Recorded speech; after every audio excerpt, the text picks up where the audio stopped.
ఉగాది పచ్చడి ఎలా తయారు చేసుకోవాలో చూద్దాము.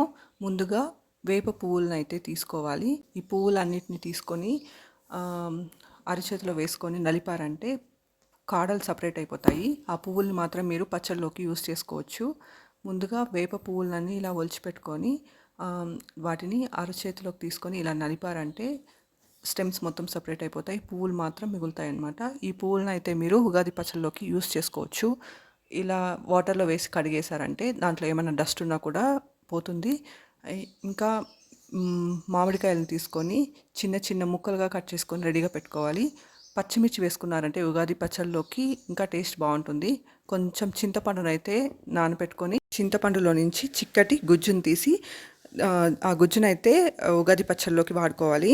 చింతపండు గుజ్జుని ఉగాది పచ్చడిలోకి వేసుకోవాలి.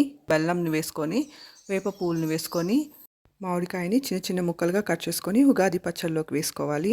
తగినంత ఉప్పు వేసి కలిపారంటే ఉగాది పచ్చడి రెడీ అయిపోతుంది.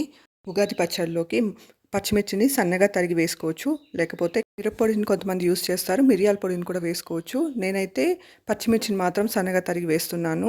మీకు నచ్చినట్లు పచ్చిమిర్చినన్నా కారాన్నన్నా అంటే మిరప్పొడినన్నా లేకపోతే మిరియాల పొడినన్నా వేసుకోవచ్చు. ఈ మిశ్రమాలన్నింటినీ కలిపేసి నైవేద్యంగా దేవుని దగ్గర అయితే పెట్టేసుకొని ప్రసాదంగా తీసుకోవచ్చు.